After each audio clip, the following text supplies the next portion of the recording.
चीजें तब अजीब लगने लगी जब 20 दिन की भयंकर गर्मी के बाद पूरे एक दिन और रात तक मूसलाधार बारिश हुई। सुपरमार्केट के दरवाजे पर बारिश से बच रहे लोग बहुत खुश थे, कुछ तो सीधे बारिश के पानी में कूद गए और इस अजीब सी ठंडक का मजे से आनंद लेने लगे। मैं सुपरमार्केट से मांस का एक बैग लेकर बाहर निकला और बाहर तेज होती बारिश को देखकर मैंने अपनी भौं सिकोड़ ली। ऐसा नहीं है कि मुझे बारिश पसंद नहीं है, इतने दिनों की गर्मी के बाद मैं भी लगभग भुन चुका था। बारिश होना तो अच्छा है, बस मुझे बारिश के पानी से फोबिया है। 3 साल पहले एक बारिश वाली रात में मेरी गाड़ी एक झील में गिर गई थी।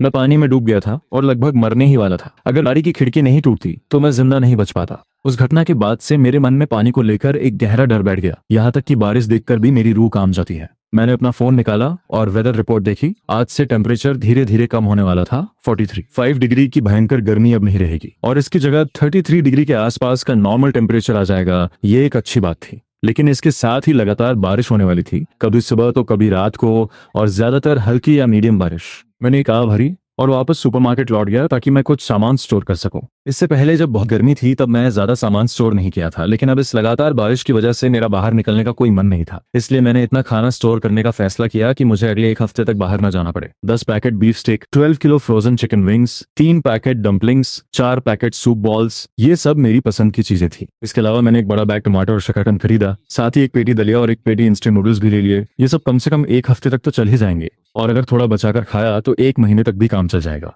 सारा सामान खरीदने के बाद मैं टैक्सी लेकर घर वापस आ गया। मैं एक नॉर्मल सोसाइटी में रहता हूँ। मेरा फ्लैट ज्यादा बड़ा नहीं है, बस 90 स्क्वायर मीटर्स का है और तीसरी मंजिल पर है। सारा सामान घर लाने के बाद ऐसा लगा जैसे बारिश और तेज हो गई है। पानी की बूंदें खिड़की पर इतनी जोर से टकरा रही थी जैसे उसे कभी भी तोड़ देंगी। बाहर सब कुछ धुंधला और सफेद हो गया था। जो लोग पहले बारिश का जश्न मना रहे थे वो शायद अब बारिश से बचने के लिए अपने घरों में वापस चले गए होंगे। मैंने पर्दे खींचे और अपने पेरेंट्स को कॉल किया। उनके गांव के पहाड़ी इलाके में भी भारी बारिश हो रही थी और इसका उन पर भी काफी असर पड़ा था। शाओलिन, अपना ध्यान रखना, ये बारिश बहुत भयंकर है और लगातार तेज होती जा रही है। मेरे पिता ने फोन पर मुझे चेतावनी दी। उन्होंने कई सालों से इतनी तेज बारिश नहीं देखी थी। ठीक है, आप लोगों को भी अपना ध्यान रखना चाहिए। मैं भी आजकल बाहर नहीं निकलूंगा और आप लोग भी खेतों में मत जाना, मैंने अपने पिता को समझाते हुए कहा। और मेरे पिता ने तुरंत कहा, ठीक है ठीक है, अगर तुम्हारे वहां पानी भर जाए तो किसी ऊंची जगह पर भाग जाना, सीधे छत पर चले जाना। मेरे पिता जानते थे कि उस पिछले हादसे के बाद से मुझे बारिश से डर लगता है, इसलिए उन्होंने मुझे तसल्ली देने के लिए ऐसा कहा। मैंने हंसते हुए सिर हिलाया और कहा कि मैं समझ गया, मुझे पता है। कॉल कट करने के बाद मैंने गर्म पानी का बाथ लिया और गहरी नींद में सो गया। जब मेरी आंख खुली तो अगला दिन हो चुका था। सुबह हो चुकी थी, लेकिन खिड़की के बाहर अभी भी भयंकर आंधी और तूफान था। बारिश की बेशुमार बूंदें पत्थरों की तरह खिड़की पर गिर रही थीं। ये अभी भी बरस रहा था और वो भी पूरी ताकत से। नॉर्मली एक भारी बारिश इतनी देर तक नहीं चलती, ज्यादातर तो बस आधे घंटे में ही रुक जाती है। वेदर रिपोर्ट ने भी कहा था कि आज की बारिश रात को आएगी, तो फिर इतनी सुबह सुबह इतनी भयंकर बारिश कैसे हो रही है। मैंने पर्दे हटाकर बाहर देखा तो हैरान रह गया कि मुझे सोसाइटी का नजारा तक साफ नहीं दिख रहा था। बाहर बहुत ज्यादा पानी की धुंध थी, सामने वाली बिल्डिंग की लाइट्स भी धुंधली लग रही थी, कुछ भी साफ नहीं दिख रहा था। सच में बहुत भयंकर बारिश थी। तभी सोसाइटी मैनेजमेंट ने ग्रुप में एक नोटिस भेजा। सभी सम्मानित रेजिडेंट्स, अभी वेदर डिपार्टमेंट ने भारी बारिश का रेड अलर्ट जारी किया है। कृपया जितना हो सके बाहर जाने से बचें और बेवजह के नुकसान से बचने के लिए अपने दरवाजे और खिड़कियां अच्छी तरह से बंद कर लें। भारी बारिश के रेड अलर्ट का मतलब है कि अगले 3 घंटों के भीतर 100 मिलीमीटर से ज्यादा बारिश होगी।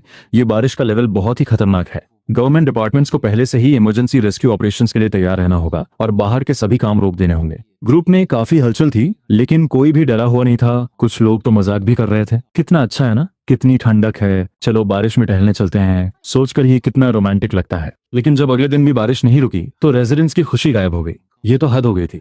परसों से लेकर आज तक बारिश उतनी ही तेज थी। बेसमेंट की तीसरी मंजिल डूबने वाली थी। जिसकी भी गाड़ी तीसरी मंजिल पर है वो तुरंत उसे हटा ले। आज तो सब्जी खरीदने बाहर जाना भी मुश्किल है। अगर बारिश नहीं रुकी तो घर में खाने के लिए कोई सब्जी नहीं बचेगी। मैंने उस डिस्कशन में हिस्सा नहीं लिया, बस जाकर अपनी खिड़कियां चेक की और जब पक्का हो गया कि वो अच्छे से लॉक्ड हैं, तब मुझे शांति मिली। क्योंकि मैंने बहुत सारा सामान स्टोर कर लिया था, इसलिए मुझे फिलहाल खाने की कोई टेंशन नहीं थी। मुझे यकीन नहीं था कि बारिश 1 हफ्ते तक चलेगी, लेकिन ये बारिश सच में पूरे 1 हफ्ते तक होती रही। मैं हर सुबह उठता तो देखता कि बारिश अभी तक नहीं रुकी है और बारिश की रफ्तार भी कम नहीं हुई थी। अभी भी सबसे ऊंचे रेड अलर्ट का लेवल था। मेरी खिड़कियां अब हिलने लगी थीं और दरारों से काफी पानी अंदर आने लगा था। ये वाकई डराने वाला था। मेरे पेरेंट्स ने कई बार मुझे कॉल करके मेरी सलामती के बारे में पूछा और मैं बस यही कह सका कि मैं ठीक हूँ, सब कुछ बढ़िया है। लेकिन सच कहूँ तो मुझे बिल्कुल अच्छा नहीं लग रहा था। पूरे 7 दिन हो गए थे, चाहे दिन हो या रात, बारिश एक पल के लिए भी नहीं रुकी थी। हमारा योचेंग शहर पहले ही इंटरनेट पर ट्रेंडिंग में आ चुका था, लेकिन दूसरे शहर भी ट्रेंडिंग में थे। क्योंकि बारिश सिर्फ हमारे यूचेंग में ही नहीं हो रही थी। यूचेंग तो बस पहले कुछ बदनसीब शहरों में से एक था। मैंने खास तौर पर इससे जुड़ी इन्फॉर्मेशन सर्च की और पता चला कि Europe, south east Asia, north America जैसी जगहों पर भी लगातार बारिश शुरू हो गई है। ये बहुत ही अजीब बात थी। जब मैं पढ़ता था तब मैंने मास एक्सटिंक्शन की हिस्ट्री के बारे में रिसर्च की थी। मुझे साफ याद है कि धरती पर एक बार 20 लाख सालों तक लगातार बारिश हुई थी, जिसके बाद इकोसिस्टम पूरी तरह से बदल गया था और डायनासोर्स का राज शुरू हुआ था। मुझे वैसे ही बारिश से बहुत डर लगता है और मेरा दिमाग बहुत ज्यादा सोचता है, इसलिए मैंने अनजाने में इस बारिश को उस 20 लाख साल वाली बारिश से जोड़ना शुरू कर दिया। जब मैंने ग्रुप में दोबारा देखा तो रेजिडेंट्स पहले से ही एक दूसरे की मदद कर रहे थे। जिसके पास आलू थे वो इंस्टेंट नूडल्स के बदले बदल सकता था, जिसके पास सुअर का मांस था वो सब्जियों के बदले बदल सकता था। मेरे पास अभी भी काफी सामान बचा था। आखिर मैंने इन दिनों बहुत कम खाया था और ज्यादा खाना भी नहीं बनाया था। फ्रिज में काफी मांस भरा पड़ा था। मुझे एक और हफ्ते तक सरवाइव करने में कोई दिक्कत नहीं थी, लेकिन अगर बारिश एक और हफ्ते तक ऐसे ही होती रही तो हमारा यूचंग शहर पूरी तरह से ठप हो जाएगा। मैं बाहर का नजारा देखने के लिए खिड़की के पास गया, लेकिन अभी भी कुछ साफ नहीं दिख रहा था। मुझे सोसाइटी का आर्टिफिशियल पॉन्ड तक दिखाई नहीं दे रहा था। ग्रुप में मैनेजमेंट ने फिर से एक इमरजेंसी नोटिस भेजा। सभी बिल्डिंग्स के ग्राउंड फ्लोर वाले रेजिडेंट्स कृपया समय रहते अपना फर्नीचर दूसरी जगह शिफ्ट कर लें। अभी सोसाइटी का एक बड़ा हिस्सा डूब चुका है और बारिश का पानी जल्द ही ग्राउंड फ्लोर तक पहुंच सकता है। जैसे ही ये नोटिस आया सब लोग हैरान रह गए। क्या ग्राउंड फ्लोर डूबने वाला है? तो फिर अंडरग्राउंड पार्किंग पक्का एक डैम बन चुका होगा। मेरी नई खरीदी हुई मर्सिडीज। हमारी सोसाइटी की ऊंचाई भले ही ज्यादा ना हो, लेकिन इतनी भी नीचे नहीं है कि डूब जाए। ये इम्पॉसिबल है। पूरी सोसाइटी डूब चुकी है। एक हफ्ते से भारी बारिश हो रही है, कहीं भी पानी भर सकता है। मैंने अभी फायर डिपार्टमेंट को कॉल किया था, उनका फोन नहीं लग रहा है। हर जगह अफरा तफरी मची हुई है। सुना है कि इस सबब्स तो पूरा समंदर बन चुका है। कहीं ऐसा तो नहीं कि यांगत्से रिवर का डैम टूटने वाला है? सब लोग बुरी तरह डर गए थे। मेरे अंदर भी बहुत ज्यादा घबराहट हो रही थी। पानी को लेकर मेरा डर ऐसा था जिसे कोई और समझ नहीं सकता था। मुझे डर था कि बारिश का पानी मेरी तीसरी मंजिल को भी डुबो देगा और फिर मैं एक पिंजरे में फंसे चूहे की तरह हो जाऊंगा। मैं पानी के उस खौफनाक अनुभव को दोबारा महसूस नहीं करना चाहता था। मैनेजमेंट के इमरजेंसी नोटिस के बाद मैं शांत नहीं बैठ पा रहा था। मेरा खाना अभी कुछ और समय तक चल सकता था, लेकिन मुझे सच में डर लग रहा था कि पानी तीसरी मंजिल तक पहुंच जाएगा। मुझे अपने पिता की बात याद आई, अगर पानी भर जाए तो सीधे छत की तरफ भागना। शायद मेरे मन का डर इतना हावी हो गया था कि मैं सच में छत की तरफ भाग गया। हमारी बिल्डिंग में टोटल 31 फ्लोर्स हैं। मैं लिफ्ट लेकर सबसे ऊपरी मंजिल पर पहुंचा और वहां के 6 फ्लैट्स पर नजर डाली। उन 6 में से 5 फ्लैट्स बिक चुके थे। बस एक आखिरी फ्लैट खाली पड़ा था। हालांकि उस पर लोहे का दरवाजा लग चुका था, लेकिन दरवाजे पर अभी तक रेनोवेशन का परमिट नहीं लगा था। मैंने उसे खोलने की कोशिश की, काफी देर तक ट्राई किया, लेकिन जाहिर सी बात है कि वो नहीं खुला। मजबूरन मुझे वापस अपनी तीसरी मंजिल पर लौटना पड़ा। उस रात मैं ठीक से सो नहीं पाया, बस आधी नींद और आधे होश में रहा। मेरे दिमाग में बार बार मेरे पानी में डूबने के सीन आ रहे थे, जो आखिर में एक भयंकर बाढ़ में निगल लिए जाने वाले एक खौफनाक सपने में बदल गए। सुबह 7 बजे मैं उस डरावने सपने से चौंक कर उठा। खिड़की के बाहर से बारिश की आवाजें आना बंद हो गई थी। बाहर अभी भी सब कुछ ग्रे और उदास था, लेकिन बारिश नहीं हो रही थी। मैं खुशी से उछल पड़ा और भागकर खिड़की खोलकर देखा। मुझे धुंधला सा दिखा कि पूरी सोसाइटी में पानी भरा हुआ था। आर्टिफिशियल पॉन्ड तो कब का भर चुका था। ग्राउंड फ्लोर के बहुत से रेजिडेंट्स पानी बाहर निकाल रहे थे ताकि उनका घर पूरी तरह डूबने से बच जाए। हर तरफ बस लोगों की शिकायतें सुनाई दे रही थी। ग्रुप में बहुत चहल पहल थी। सब ऐसे लग रहे थे जैसे मौत के मुंह से वापस आए हों। कुछ लोग तो पानी में से चलकर शॉपिंग के लिए बाहर जाने की तैयारी कर रहे थे। ऐसा लग रहा था कि मुसीबत आखिरकार टल गई है। मैं नीचे नहीं गया, बस लोकल वेदर डिपार्टमेंट की अनाउंसमेंट सुन रहा था, जिसमें कहा गया था कि भारी बारिश अब रुक गई है। गवर्नमेंट रेस्क्यू ऑपरेशंस कर रही है। सभी लोग डिजास्टर के बाद अपनी सेफ्टी का ध्यान रखें और बिजली के खंभों जैसी जगहों के पास न जाएं। मैंने राहत की एक लंबी सांस ली, लेकिन जल्द ही मुझे पता चला कि देश के कई हिस्सों में अभी भी बारिश हो रही है। कुछ ऐसी जगहों पर भी बारिश हो रही थी जहां नॉर्मली बहुत कम बारिश होती थी। फिर जब मैंने इंटरनेशनल न्यूज देखी तो मेरे दिल की धड़कन तेज हो गई। इंडिया की राजधानी में पिछले 100 सालों की सबसे भयानक बारिश हुई थी। बहुत बड़ी स्लम्स पानी में डूब गई थी। न्यूयॉर्क की सबवे में बाढ़ का पानी घुस गया था और पिछले 30 सालों का सबसे भयानक हादसा हुआ था जिसमें कई लोग मारे गए। अंटार्कटिका के रिसर्च स्टेशन ने रिपोर्ट किया कि विल्सलैंड में ओले गिर रहे हैं, और वो भी पिछले 3 दिनों से लगातार। इन सारी खबरों से एक गहरी अपोकलिप्स वाली फीलिंग आ रही थी। मैंने अपनी भौहें सिकोड़ी और बाहर आसमान की तरफ देखा। वहां सफेद धुंध के अलावा कुछ नहीं दिख रहा था। क्या बारिश सच में रुक गई है या फिर आसमान सिर्फ एक छोटी सी सांस ले रहा है? शाम तक हमारी सोसाइटी में थोड़ी बहुत नॉर्मल सिचुएशन हो गई थी। सोसाइटी के अंदर का सुपरमार्केट फिर से खुल गया था। बारिश नहीं आई, लेकिन आसमान अभी भी डरावना लग रहा था। बारिश को लेकर मेरा डर मुझे बहुत ज्यादा सोचने पर मजबूर कर रहा था। मुझे बार बार उस 20 लाख साल तक चलने वाली बारिश की याद आ रही थी। थोड़ी देर सोचने के बाद मैंने अपने रेन बूट्स पहने और दौड़कर सुपरमार्केट की तरफ भागा। सुपरमार्केट में काफी भीड़ थी, लेकिन उनमें से ज्यादातर बच्चे थे। इसका मतलब था कि कोई भी जानबूझकर सामान स्टोर करने नहीं आया था। सब लोग अभी भी सब्जी मंडी जाकर ताजी सब्जियां खरीदना चाहते थे। ज्यादातर लोगों को लग रहा था कि बारिश अब पूरी तरह से रुक गई है, लेकिन मैंने कोई रिस्क नहीं लिया और अपना असली होर्डिंग शुरू कर दिया। सैकड़ों पैकेट चिकन विंग्स और चिकन लेग्स, 50 पैकेट सॉसेजेस, 30 डिब्बे बिस्किट्स, 20 पैकेट ब्रेड और 2 पेटी मिनरल वाटर। इसके अलावा मैंने पावर कट से बचने के लिए टॉर्च, बैटरीज, पावर बैंक जैसी चीजें भी खरीदी। सुपरमार्केट का मालिक मुझे देखकर पूरी तरह से चौंक गया था, लेकिन मैंने उस पर ध्यान नहीं दिया और एक के बाद एक चक्कर लगाकर सारा सामान अपने फ्लैट ले आया। इस तरह अगर मैं थोड़ा हिसाब से खाऊं तो 2-3 महीने तक मुझे कोई प्रॉब्लम नहीं होगी। मेरे घर में चावल की एक बोरी भी रखी थी। अगर बिजली नहीं गई तो मैं काफी लंबे समय तक सरवाइव कर सकता हूँ। इसके बाद मैं फार्मेसी गया और बानलांगिन, आइब्यूप्रोफिन, एस्प्रिन, आइडोफर, सिस्मिन, स्मेक्टा जैसी हर तरह की दवाइयां खरीद ली, ताकि चाहे मुझे बुखार हो या पेट खराब हो मैं अपना इलाज कर सकूं। जाहिर है इतना सब करने के बाद भी मुझे पूरी तरह से सेफ फील नहीं हो रहा था। मेरा सबसे बड़ा डर अभी भी यही था कि पानी तीसरी मंजिल को ना डुबो दे। तीसरी मंजिल अभी भी बहुत नीची थी। मेरे दिमाग में पहले से ही प्लान था। मैंने रेजिडेंट्स ग्रुप के एक इंसान को प्राइवेट मैसेज किया। उसने इस बिल्डिंग में फ्लैट खरीदा था, लेकिन वो हमेशा शहर के बाहर रहती थी और सिर्फ 2-3 साल में एक बार वापस आती थी। उसका फ्लैट 31st फ्लोर पर था, रूम नंबर 3102, और वो काफी समय से किराए के लिए खाली पड़ा था। उसने खुद भी ग्रुप में कई बार रेंट के मैसेजेस डाले थे और हमें किराएदार ढूंढने में मदद करने के लिए कहा था। मैंने सीधे उसे बताया कि मुझे एक किराएदार मिल गया है, मुझे 200 युआन का रेड पैकेट भेज दो। एक ब्रोकर के रूप में काम करने पर वो खुशी खुशी मान गई और कहा 3500 हर महीने का किराया होगा, कम से कम 3 महीने के लिए रेंट पर देना होगा।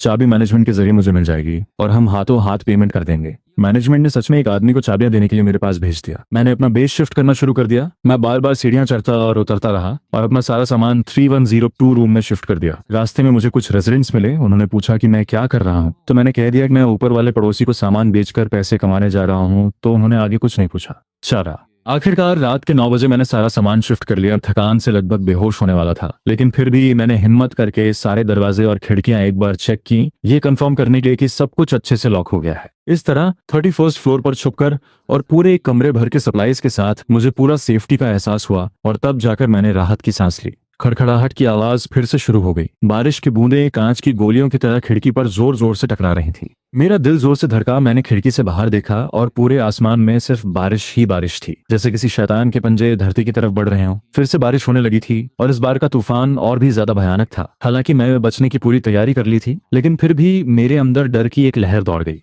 पूरी सोसाइटी में अफरा तफरी मच गई। जो रेजिडेंट्स एक पल पहले नीचे टहल रहे थे वो भागकर अपने घरों की तरफ दौड़ पड़े। लोग उस भारी बारिश में संघर्ष कर रही चींटियों की तरह लग रहे थे। मैनेजमेंट ने तुरंत एक नोटिस जारी किया कि कोई भी बाहर ना जाए और अपने दरवाजे खिड़कियां बंद रखे। रेसिडेंट्स ग्रुप में गालियां दे रहे थे। फिर से बारिश शुरू हो गई। क्या वेदर डिपार्टमेंट ने नहीं कहा था कि अब बारिश नहीं होगी? मैंने बड़ी मुश्किल से थोड़ा सा मास्क खरीदा था और जल्दी में घर भागा। पता नहीं वो रास्ते में कहाँ गिर गया। बेसमेंट का पानी अभी उतरा भी नहीं था और फिर से बारिश शुरू हो गई। अब तो हम सब खत्म। हमारी सोसाइटी का बेसमेंट बुरी तरह से डूब चुका था। बहुत सी गाड़ियां पानी पर तैर रही थीं। मैनेजमेंट लगातार ओवरटाइम करके पानी निकाल रहा था, लेकिन नतीजा ये हुआ कि फिर से भारी बारिश आ गई। अगर ये बारिश सिर्फ एक दिन भी चली तो मुझे डर था कि ग्राउंड फ्लोर पूरी तरह से पानी में डूब जाएगा। जैसा मैंने सोचा था बिल्कुल वैसा ही हुआ। जब रात के 2 बजे तक बारिश होती रही तो बारिश की तेज आवाज के बीच लोगों के चीखने और गालियां देने की आवाजें भी आने लगी। हालांकि वो आवाजें हल्की थीं, लेकिन बारिश का शोर उन्हें पूरी तरह से दबा नहीं पा रहा था। वो आवाजें ग्राउंड फ्लोर से आ रही थीं और मैं उन्हें 31st फ्लोर पर भी सुन पा रहा था। इसी से अंदाज लगाया जा सकता था कि कितने सारे रेजिडेंट्स चिल्ला रहे होंगे। ग्राउंड फ्लोर पक्का डूब चुका था। सीढ़ियों में भी बहुत शोर हो रहा था। साफ था कि ग्राउंड फ्लोर के रेजिडेंट्स ऊपर की मंजिलों की तरफ भाग रहे थे। हर फ्लोर से आवाजें आने लगी थीं और 31st फ्लोर के रेजिडेंट्स भी एक एक करके अपने दरवाजे खोलकर बाहर आ गए। मैंने कॉरिडोर में पड़ोसियों की घबराई हुई आवाजें सुनी। चलो जल्दी नीचे चलकर मदद करते हैं, कहीं कोई डूब ना जाए। वो लोग बेशक बहुत अच्छे इंसान थे, लेकिन मैं ऐसा नहीं कर सकता था क्योंकि मुझे पानी से डर लगता है और मैं नीचे जाकर पानी के संपर्क में नहीं आना चाहता था। हमारी बिल्डिंग का रेस्क्यू ऑपरेशन शुरू हो चुका था। अपर फ्लोर्स के रेजिडेंट्स खुद आगे आकर मदद कर रहे थे। कुछ लोग पुराने फर्नीचर को बचाने में लगे थे तो कुछ लोअर फ्लोर्स के रेजिडेंट्स को गर्मी देने के लिए अपने घरों में ले जा रहे थे। ग्रुप में भी बहुत हलचल थी और एक दूसरे की मदद करने का जज्बा पूरे जोश पर था। मैंने अपना फोन निकाला और पूरे देश की न्यूज चेक करने लगा। वेबो पर तो जैसे धमाका हो गया था क्योंकि देश के आधे से ज्यादा शहरों में बारिश हो रही थी और यूचेंग की तरह रुक रुक कर बारिश होने वाली भी कई जगहें थी। ट्रेंड में नंबर 1 पर एक्सपर्ट्स की भविष्यवाणी थी कि इस पूरे देश में हो रही भारी बारिश के कारण यांगत्से रिवर के निचले हिस्सों में 100 साल सालों की सबसे भयानक बाढ़ आ सकती है। इसके अलावा बीजिंग, शंघाई और ग्वांगझो की खबरें भी बहुत चर्चा में थीं। जैसे शंघाई का पुडोंग एयरपोर्ट पूरी तरह से पानी में डूब चुका था, यांगसे रिवर के मुहाने पर भयंकर बाढ़ आ गई थी, बाओशान और जिनशान जैसे इलाके पूरी तरह से ठप हो गए थे। राजधानी का हाल भी कुछ अच्छा नहीं था, वहां का ड्रेनेज सिस्टम पूरी तरह से बर्बाद हो चुका था और आधा शहर बारिश के पानी में डूब गया था। इन खबरों ने मुझे अंदर तक डरा दिया। शुरू में तो हमारा योचंग शहर ट्रेंडिंग में नंबर 1 था, लेकिन अब योचंग की खबर किसी के लिए मायने नहीं रखती थी। इसका क्या मतलब है? इसका मतलब है कि बारिश इतनी भयानक है कि देश के बड़े बड़े इकोनॉमिक सिटीज भी डूबने वाले हैं और सरकार के पास अब इतना रिसोर्सेज नहीं बचा है कि वो हमारे यूचिंग शहर की कोई मदद कर सके।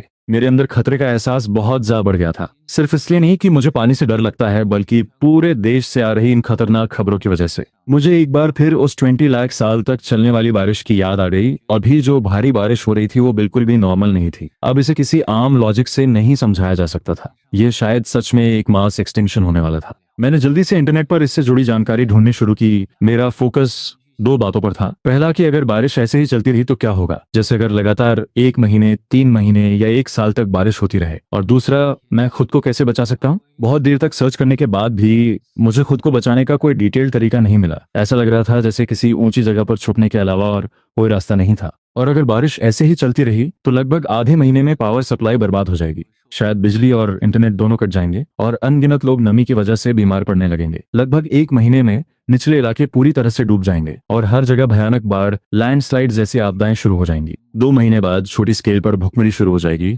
और हर तरफ भूख से मरे हुए लोग दिखाई देंगे। 4 महीने बाद इन्फेक्शियस डिजीजेस फैलना शुरू हो जाएंगी। 6ठे महीने तक पेड़ पौधे और जानवर भारी संख्या में मरने लगेंगे और कम ऊंचाई वाले सभी इलाके डूब जाएंगे। और 1 साल होते होते शायद ऊंचे पहाड़ी इलाकों और पहाड़ों को छोड़कर पूरी दुनिया में कहीं भी जमीन का कोई टुकड़ा नजर नहीं आएगा। ये सब बहुत डरावना था। मैं अपने अजीबोगरीब ख्यालों को रोक नहीं पा रहा था। अगर ये बारिश कुछ महीनों या 1 साल तक चलती रही तो मैं क्या करूंगा? मेरे पेरेंट्स का क्या होगा? मैंने तुरंत अपने पेरेंट्स को कॉल किया। शुक्र है कि अभी भी नेटवर्क आ रहा था। मेरे पिता बहुत परेशान लग रहे थे। मौसम ठीक नहीं लग रहा है, मुझे लगता है हमें पहाड़ पर चले जाना चाहिए। हमारा वुनियांग माउंटेन 2000 मीटर से भी ज्यादा ऊंचा है और वहां छुपने के लिए गुफाएं भी हैं। मेरे पिता नॉर्मली बहुत बेफिक्र रहने वाले इंसान हैं, लेकिन इस बार वो पहाड़ पर जाना चाहते थे। शायद इस बार वो सच में डर गए थे। मैं बहुत चिंता में था। क्या हमारा गांव पानी में डूब गया है? मेरे पिता की आवाज में घबराहट थी। परसों ही पूरा डूब गया था। लैंडस्लाइड ने आधा गांव बहा दिया है और बहुत से लोग मारे गए हैं। मैं घबरा गया।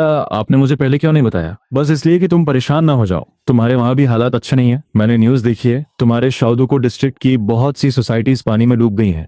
मेरे पिता हमेशा मेरे बारे में ही सोचते थे। मैंने कहा कि मैं पहले ही 31st फ्लोर पर शिफ्ट हो चुका हूँ। आप गांव वालों को इकट्ठा करो, खाने पीने का सामान लो और जल्दी से वुनियांग माउंटेन पर जाकर छुप जाओ। मेरे पिता ने कहा ठीक है, और फिर मुझे सलाह दी, अच्छा होगा अगर तुम भी मौका देखकर वुनियांग माउंटेन पर आ जाओ। ये हमारे यूचंग की सबसे ऊंची पहाड़ है। चाहे कुछ भी हो जाए ये कभी नहीं डूबेगी। उनकी इस बात में मेरी आंखों में एक चमक ला दी। सही कहा, मैं इतना बेवकूफ कैसे हो सकता हूँ? अगर मैं वुयांग माउंटेन पर चला गया और एक गुफा में छुप गया तो 2000 मीटर की ऊंचाई पर चाहे कितनी भी भयंकर बाढ़ आ जाए वो मुझे डुबा नहीं पाएगी। और वैसे भी वुनियांग माउंटेन एक टूरिस्ट स्पॉट है। वहाँ पहाड़ पर चढ़ने के लिए सीढ़ियां हैं। पहाड़ की चोटी और बीच के हिस्सों में बिल्डिंग्स भी हैं जो छुपने के लिए एकदम परफेक्ट है। लेकिन अभी मैं कहीं नहीं जा सकता। हर जगह पानी भरा हुआ है और बिना किसी नाव के यहाँ से निकलना इम्पॉसिबल है। और मेरी इस बिल्डिंग की 31st फ्लोर भी 100 मीटर से ज्यादा ऊंची है, तो बारिश के पानी का 31st फ्लोर तक पहुंचना बहुत मुश्किल है। जब तक कि बारिश सच में कई महीनों तक ना होती रहे, मैं फिलहाल सेफ हूँ। अगर मुझे कोई मौका मिला तो मैं भी भागकर वुनियांग माउंटेन पर चला जाऊंगा। कॉल कट करने के बाद मेरा दिमाग पूरी तरह से थक चुका था। बहुत ज्यादा चिंता और डर ने मुझे सुस्त कर दिया था। मैंने अपने लिए कुछ खाना बनाया, अपना पेट भरा, एक और गर्म पानी का बाथ लिया और अपने बिस्तर में घुस गया। आज की रात बिना नींद के गुजरने वाली थी। कॉरिडोर में बहुत शोर हो रहा था और मेरी हालत भी ठीक नहीं थी। उसी शोरगुल के बीच मुझे नींद आ गई। अगले दिन मैं एक डरावने सपने से चौंक कर उठा और कान लगाते ही मुझे बाहर भयंकर बिजली और तूफान की आवाजें सुनाई देने लगी। वो आवाजें ऐसी लग रही थीं जैसे आसमान गुस्से में दहाड़ रहा हो, और उसके साथ तेज हवाएं चल रही थीं जो खिड़कियों से टकराकर खड़खड़ाहट पैदा कर रही थीं। कॉरिडोर में अब ज्यादा शोर नहीं था। मुझे लगा कि सब लोग थककर चूर हो गए होंगे और आराम कर रहे होंगे। मैं अपने हॉल में आया और मेरे सामने का नजारा देखकर मैं हैरान रह गया। हॉल में बारिश का पानी जमा हो गया था। छत के एक कोने से पानी टपक रहा था और खिड़की की दरारों से भी लगातार पानी अंदर आ रहा था। अपर फ्लोर्स का यही नुकसान होता है। इतने भयंकर तूफान में टॉप फ्लोर पर पानी टपकना आम बात है। शुक्र है कि इस फ्लैट का ड्रेनेज सिस्टम अच्छा था, तो बहुत ज्यादा पानी जमा होना इम्पॉसिबल था। बस ये देखकर दिमाग खराब हो रहा था। मैंने अपने खाने के सामान की जगह बदल दी और सब कुछ अपने बेडरूम में शिफ्ट कर लिया ताकि वो भीग कर खराब ना हो जाए। हॉल का मैं कुछ नहीं कर सकता था और ना ही उसे कंट्रोल कर सकता था। मैंने ग्रुप में देखा कि वहां पहले ही बवाल मच चुका था। मैं भूख से मर रहा हूँ, क्या किसी के पास खाने को कुछ है? मैं ऊंचे दाम पर खरीद लूंगा, मेरे घर के सारे चावल भीग चुके हैं। शिट, मेरा 2 मिलियन का फ्लैट ऐसे ही पानी में डूब गया। ऊपर वाले पड़ोसी का बहुत शुक्रिया जिसने मेरी फैमिली को अपने घर में पना दी। घबराहट और दुख पूरी ग्रुप में फैला हुआ था, लेकिन फिर भी सब लोग एक दूसरे की मदद कर रहे थे। मैं उन्हें ऐसे प्यार से रहते देख रहा था, लेकिन मेरे मन में एक गहरी चिंता पैदा हो गई। अगर ये भारी बारिश 1 महीने, 2 महीने या 3 महीने तक चलती रही तो क्या ये लोग तब भी एक दूसरे से इतना ही प्यार करेंगे? खाने की कमी होगी, घर में नमी होगी, हर जगह बीमार लोग होंगे, तब शायद ये पूरी बिल्डिंग एक नर्क बन जाएगी। मैं मानता हूँ कि ऐसा सोचना बहुत सेल्फिश और गलत है, लेकिन मुझे सच में डर लग रहा था। मुझे डर था कि कहीं इंसानों का वो काला सच सामने ना आ जाए। इसलिए मैं दौड़कर वापस हॉल में गया। पानी में चलते हुए मैंने चेक किया कि दरवाजा ठीक से लॉक्ड है या नहीं, और फिर शू रैक और स्क्रीन को धकेलकर दरवाजे के पास लगा दिया ताकि दरवाजा पूरी तरह से ब्लॉक हो जाए। मुझे 100% सेफ्टी चाहिए थी। बाहर से पूरी तरह करने वाला ये बड़ा लोहे का दरवाजा ऐसा था कि अगर बाहर ज़ॉम्बीज का हमला भी हो जाए तो भी मुझे डर नहीं लगता। अगर कोई मेरा दरवाजा खटखटाने आया तो मैं मरने की एक्टिंग कर लूंगा।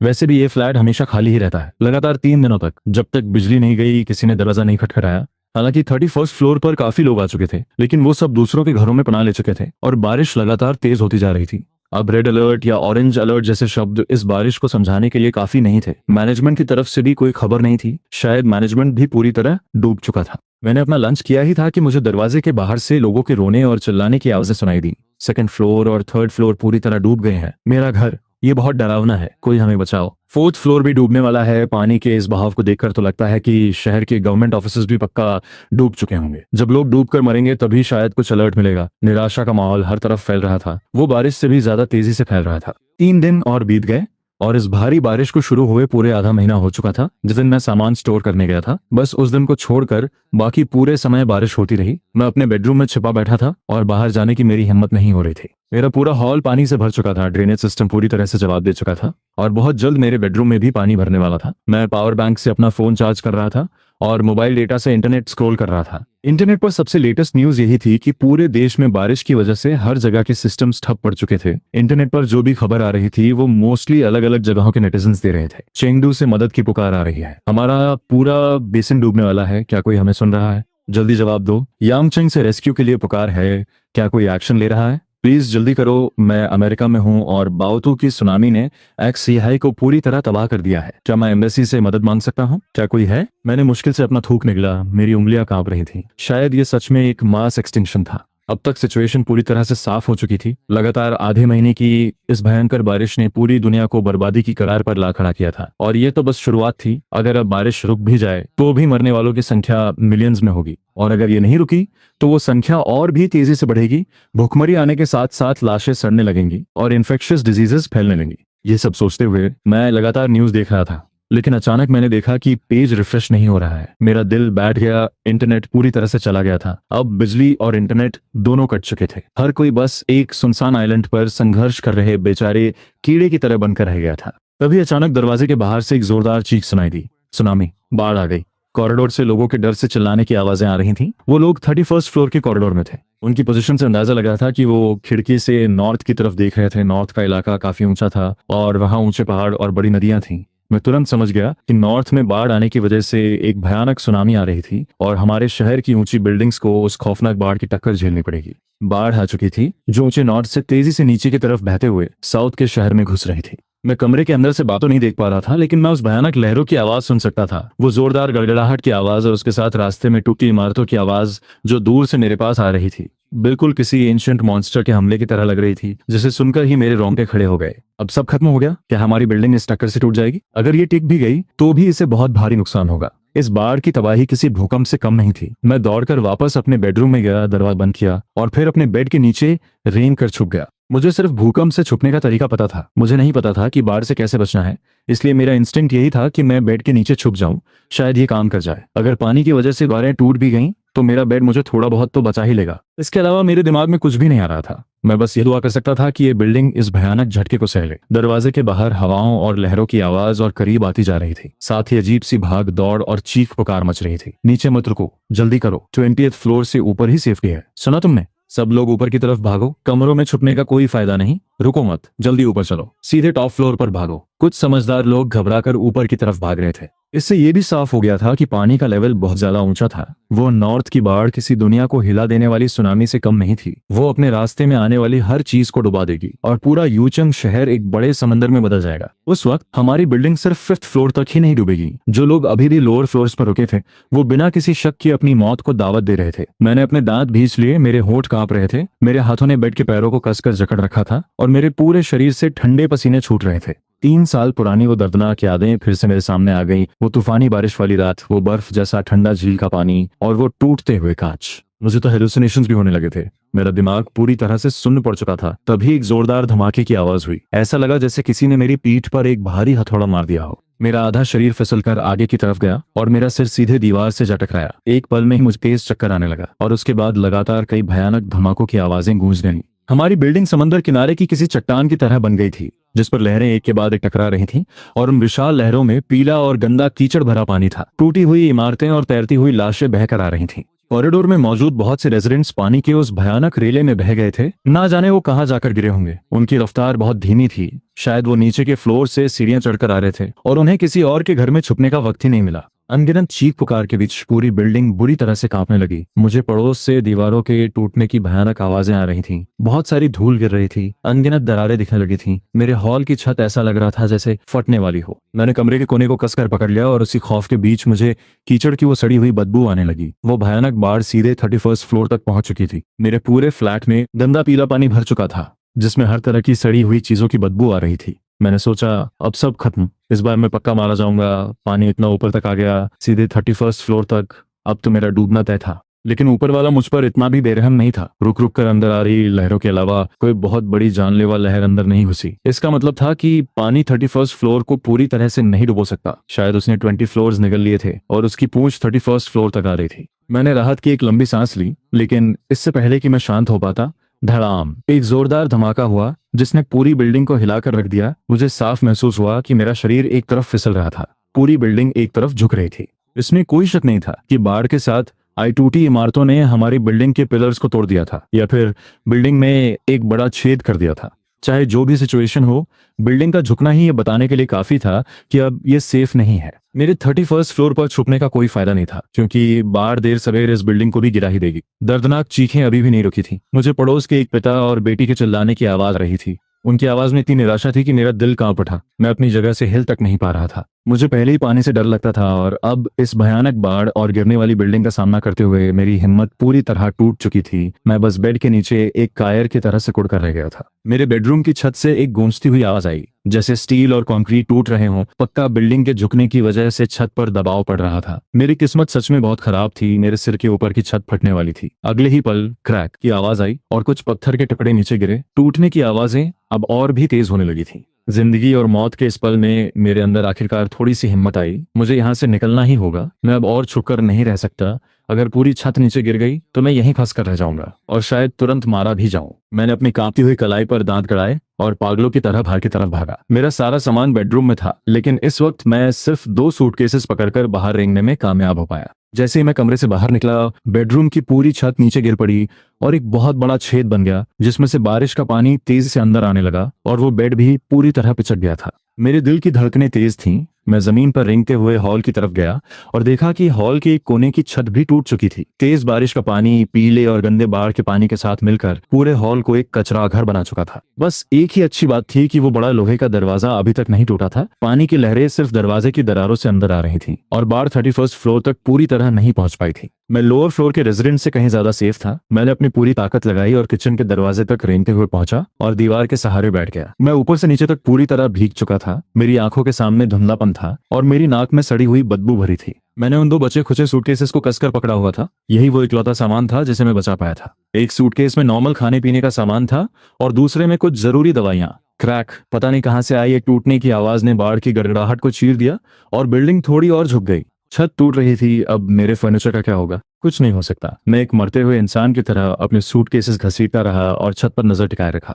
जब भी मेरे सिर के ऊपर से पत्थर गिरते, मैं भागकर किसी और जगह चला जाता। 3 बार अपनी जगह बदलने के बाद हॉल की आधी से ज्यादा छत पूरी तरह टूट चुकी थी। ऊपर सफेद और धुंधला आसमान था जहां से मूसलाधार बारिश हो रही थी, बिल्कुल किसी शैतान के बड़े मुंह की तरह। मेरी हिम्मत नहीं हो रही थी कि मैं सीधे उस आसमान की तरफ देखूं, उसे देखकर मेरा दम घुटने लगता था, इसलिए मैं बस दूसरी तरफ ही देखता रहा। जैसे ही मैंने अपना सिर घुमाया, मैंने बालकनी के बाहर की दुनिया देखी और वो कितना खौफनाक नजारा था। पीली और लाल रंग की भयानक बाढ़ दहाड़ते हुए बह रही थी, जो अपने साथ अनगिनत पेड़ों, इमारतों और लाशों को साउथ की तरफ बहा ले जा रही थी। रास्ते में आने वाली हर चीज तबाह हो चुकी थी। मैंने देखा कि सामने वाली बिल्डिंग ढह चुकी थी। वो इस सोसाइटी के फर्स्ट फेज में बनी थी और सबसे पुरानी बिल्डिंग थी। वो इस भयंकर बाढ़ की टक्कर नहीं झेल पाई और हमारी इस बिल्डिंग में पानी शायद 20th फ्लोर के ऊपर तक पहुंच चुका था। मैंने आखिरकार इस खौफनाक बाढ़ को अपनी आंखों से देखा। वो पीला और लाल रंग का शैतान जो पूरे यूचेन शहर में सब कुछ तबाह कर रहा था, ना जाने उसने कितनी जानें ली थी। इस खौफनाक नजारे ने मेरा पूरा हौसला तोड़ दिया था। 3 साल पुरानी वो डरावनी यादें मेरे दिमाग में और भी बड़ी हो गई थी। मैं सांस ले पा रहा था, लेकिन फिर भी मुझे लग रहा था जैसे मेरा दम घुट रहा है। मैंने अपनी मौत के बारे में सोचा। इंसान नेचर के कहर के सामने कितना बेबस होता है। इस बार मैं पक्का नहीं बच पाऊंगा। मैं अपने उस 3 साल पुराने बुरे सपने से कभी नहीं जीत पाया और ना ही मैं इस गिरती हुई बिल्डिंग से भाग सकता था। बस यही उम्मीद है कि मेरे पेरेंट्स बच जाएं। वो लोग वुनयांग माउंटेन पर गए हैं, वहां पानी ही पहुंच सकता। ये सोचकर मेरे दिल को थोड़ी सी शांति मिली। मैंने एक लंबी सांस ली और हिम्मत जुटाकर छत के उस टूटे हुए हिस्से से बाहर आसमान की तरफ देखा। हे भगवान, क्या तू सच में मुझे मारना चाहता है? तभी अचानक मुझे लगा जैसे आसमान में कुछ मिसिंग है। उस सफेद धुंध के बीच वो भयानक बारिश होनी चाहिए थी, जिससे मुझे सबसे ज्यादा डर लगता था। जब मैंने ध्यान से देखा तो वहां कोई बारिश नहीं थी। वो सफेद धुंध और सब कुछ एकदम शांत हो गया था। भारी बारिश आखिरकार रुक गई थी। मुझे अपनी आंखों पर यकीन नहीं हो रहा था। अभी कुछ देर पहले तक तो मूसलाधार बारिश हो रही थी और अब अचानक रुक गई। मैंने अपनी आंखें मली और ध्यान से देखा। सच में कोई बारिश नहीं हो रही थी। सच में रुक गई। बारिश रुक गई। पड़ोस से खुशी से भरी चीखने की आवाजें आने लगी, जो बहुत जल्द पूरी बिल्डिंग में फैल गईं। हर फ्लोर से जिंदा बचे लोगों की खुशी की आवाजें आ रही थीं। बारिश सच में रुक गई थी। भले ही बाढ़ अभी भी भयंकर थी, लेकिन बारिश रुक गई थी। मुझे तो लगा था कि मेरा मरना तय है, लेकिन ऊपर वाले ने मुझे एक और उम्मीद दे दी। मैंने धीरे धीरे खड़े होने की कोशिश की। बिल्डिंग अब लगभग स्थिर हो चुकी थी और बाढ़ की सबसे भयानक टक्कर भी गुजर चुकी थी। ये बिल्डिंग इस कहर को झेल गई। मैं दीवार के सहारे चलते हुए बालकनी तक गया और एक बार फिर बाहर आसमान को देखा। सच में बारिश नहीं हो रही थी। 20th फ्लोर के नीचे से बाढ़ का पानी तेजी से बह रहा था, लेकिन अब वो भी थोड़ा शांत लगने लगा था। सब ठीक हो गया, सब ठीक हो गया, हम जिंदा हैं। पड़ोसी बालकनी से चिल्लाकर एक दूसरे को हिम्मत दे रहे थे। क्योंकि 31st फ्लोर सबसे ऊंचा था, इसलिए हर फ्लैट में लोअर फ्लोर्स के बहुत सारे रेजिडेंट्स भरे हुए थे। इस फ्लोर पर बहुत चहल पहल थी। मैंने मन में सोचा तो मेरे आसपास अभी भी इतने सारे लोग थे। एक ही पल में मैं भी उनकी उस खुशी में शामिल हो गया। वो एहसास शब्दों में नहीं बताया जा सकता। इंसान सच में एक सोशल एनिमल है। मौत के मुंह से वापस आने के बाद अपने पड़ोसियों की उन आवाजों को सुनकर मुझे एक अजीब सी खुशी महसूस हुई और मेरे जिंदा रहने की इच्छा और भी मजबूत हो गई। मुझे वुनयांग माउंटेन जाना ही होगा। यहाँ रुकना बिल्कुल भी सेफ नहीं है, क्योंकि बीच में बारिश के रुकने की घटना पहले भी हो चुकी थी। वो तो बस ऊपर वाले ने एक छोटी सी सांस ली थी। जब तक आसमान ऐसे ही धुंधला रहेगा, मैं नहीं मान सकता कि बारिश सच में रुक गई है। मुझे यहाँ से निकलना ही होगा। वुनयांग माउंटेन ही मेरी असल मंजिल है। बारिश रुकने की वजह से शायद बाढ़ का पानी थोड़ा शांत हो जाए। अगर मुझे कोई नाव मिल जाए जो पानी के बहाव के साथ साउथ ईस्ट डायरेक्शन में वुनयांग माउंटेन की तरफ जा सके, अगर मैं अगली भारी बारिश शुरू होने से पहले वहां पहुंच गया तो मैं जिंदा बच जाऊंगा। मैंने अपना इरादा पक्का कर लिया। मेरी जिंदा रहने की भूख अब पहले से कहीं ज्यादा बढ़ चुकी थी। मुझे ये पता था कि मैं आखिर छुप कर नहीं रह सकता। छुप कर रहने का मतलब सिर्फ मौत का इंतजार करना था। चाहे मैं कुछ दिन और जी लूं, आखिर में मौत ही मिलेगी। मुझे साउथ ईस्ट की तरफ जाना ही होगा। वहां धुंधले बाढ़ के पानी ने सब कुछ निगल लिया था, लेकिन उसी तरफ मेरे पेरेंट्स भी थे। वहां 2000 मीटर से भी ऊंचा पहाड़ था। क्या किसी के पास बुखार की दवा है? मेरे बच्चे को बहुत तेज बुखार है। तभी दरवाजे के बाहर से किसी के रोने की आवाज आई। कोई घर घर जाकर दवा के लिए भीख मांग रहा था। 31st फ्लोर पर फिर से शोर शुरू हो गया था। बहुत से लोग बाहर जाकर देखने लगे। मेरे घर में दवा है, लेकिन मेरा घर 15th फ्लोर पर था, जो डूब चुका है। मैंने गलती से थोड़ा बाढ़ का पानी पी लिया था। मेरे पेट में बहुत तेज दर्द हो रहा है। क्या किसी के पास पेन किलर है? मेरे पास थोड़े चावल हैं, आप लोग पहले कुछ खा लीजिए। वो सब एक साथ खड़े थे और अभी भी एक दूसरे की मदद करने की कोशिश कर रहे थे, लेकिन उनकी ताकत बहुत लिमिटेड थी। नीचे के फ्लोर से भी बहुत सारे लोग ऊपर आ गए थे। हर कोई खाना और दवाइयां मांग रहा था। बिल्डिंग में सड़ने की तेज बदबू फैल रही थी, जो शायद इन्फेक्शियस डिजीजेस के फैलने का इशारा था। बाढ़ का पानी अपने साथ बहुत सारे बैक्टीरिया लेकर आया था और हमारी बिल्डिंग में बहुत सारे लोग मारे जा चुके थे। 20th फ्लोर के नीचे के घरों में पता नहीं कितनी लाशें पानी में तैर रही होंगी। मैं दरवाजे के पास गया और उन सबकी आवाजें सुनकर मेरा दिल भी भारी हो गया। इतनी बड़ी आपदा के सामने एक अकेले इंसान की ताकत कितनी मामूली होती है। जब बारिश दोबारा शुरू होगी तो इंसानियत का काला सचवच सब बेकार हो जाएगा। हर कोई मारा जाएगा। हमें बचने के लिए मिलकर काम करना ही होगा। मैंने दरवाजा खोला। मेरे पास दवाइयां हैं। सब लोग हैरान होकर मेरी तरफ देखने लगे। इस फ्लैट में कोई कैसे हो सकता है? मैंने अपना दवाइयों वाला सूटकेस खोला, जिसमें बहुत सी नॉर्मल दवाइयां रखी थीं। क्योंकि मैंने उन्हें अच्छे से सेफ रखा था, इसलिए ये सभी इस्तेमाल करने लायक थीं। तुम्हारा बहुत बहुत शुक्रिया। अपने बच्चे को गोद में लिए हुए वो औरत खुशी से रो पड़ी। उसके हाथ कांप रहे थे। तभी पास खड़ा एक लंबा आदमी बोला, दवा मिल गई तो अब कोई प्रॉब्लम नहीं होगी, मैं बच्चे को आइबुप्रोफेन दे देता हूँ। मैंने उस आदमी की तरफ देखा, वो पूरी तरह से पानी में भीगा हुआ था और बहुत बुरी हालत में लग रहा था, लेकिन उसका चेहरा देखने में काफी डिसेंट था। मेरा नाम लियांग यू है, मैं पीपल्स हॉस्पिटल का डॉक्टर हूँ। हेलो, मैंने सिर हिलाकर कहा। आप मुझे शाओलिन बुला सकते हैं। पास खड़े एक बूढ़े आदमी ने अचानक मुझे एक गंदा सा पैकेट वाला ब्रेड थमाया। नौजवान, तुम इसे खा लो। मेरे दिल को यह बात छू गई। चाहे कोई सेल्फिश हो या महान, आखिर में हर कोई बस जिंदा रहना चाहता है और हमें भी जिंदा रहना होगा। मैं तुरंत कहा, हमें यहाँ से निकलना होगा, भारी बारिश पक्का फिर से शुरू होगी। हम इस बात पर रिस्क नहीं ले सकते कि बारिश हमेशा के लिए रुक गई है। ये सुनते ही सबके चेहरे का रंग उड़ गया। मुझे लगा कि बहुत से लोग पहले से यह बात जानते थे कि भारी बारिश फिर से आएगी, बस कोई भी उस वक्त ये बात बोलना नहीं चाहता था। लियांग यू ने बच्चे को बुखार की दवा पिलाई और भारी आवाज में बोला, सच कहा, हम छुप कर नहीं रह सकते। भाई शाओलिन, तुम्हारा क्या प्लान है? हमें एक नाव ढूंढनी होगी और साउथ ईस्ट इलाके के वुनियांग माउंटेन पर जाना होगा। जब तक बारिश रुकी है और पानी का बहाव शांत है, हमारे पास वहां पहुंचने का एक मौका है। मैंने अपना प्लान सबको बताया और सब एक दूसरे की शक्ल देखने लगे। जल्द ही कुछ लोगों ने मेरी बात से सहमति जताई, लेकिन कुछ लोग डर भी गए थे। 20 किलोमीटर से ज्यादा का रास्ता है और रास्ते में इतनी सारी रुकावटें होंगी। सही बात है, बाढ़ का पानी भले ही थोड़ा शांत हो गया हो, लेकिन ये कोई नॉर्मल सी नदी नहीं है। और सबसे बड़ी बात, अगर रास्ते में भारी बारिश फिर से शुरू हो गई तो हम क्या करेंगे? लेकिन अगर हम नहीं गए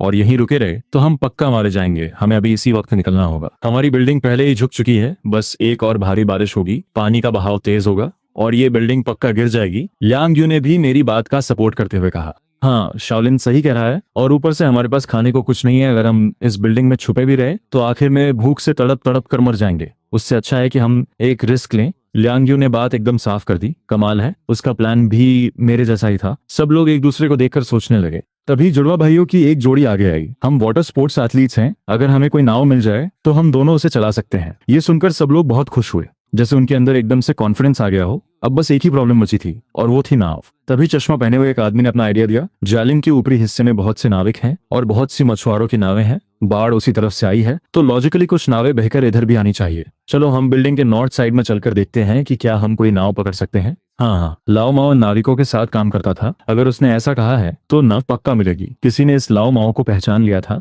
और उसे भी ये बात सही लगी। बहुत से लोग खिड़की के पास देखने चले गए। वो टूटी हुई खिड़कियों से नीचे झांक रहे थे ताकि नॉर्थ साइड का नजारा देख सके। थोड़ी ही देर में एक आदमी खुशी से चिल्लाया, अरे वहां एक नाव फंसी हुई है, शायद 21st फ्लोर पर। मैं भी देखने गया। वो एक मछुआरे की नाव थी, लंबाई 10 मीटर से थोड़ी ज्यादा रही होगी। वो पूरी तरह से टूट फूट चुकी थी लेकिन डूबी नहीं थी, जिसका मतलब था कि उसका बेस अभी भी काफी स्ट्रांग था। सिर्फ एक नाव काफी नहीं है, हमें और भी ढूंढनी होगी कि क्या कोई और नाव भी है। लियांग यू ने अब लीडर का रोल ले लिया था।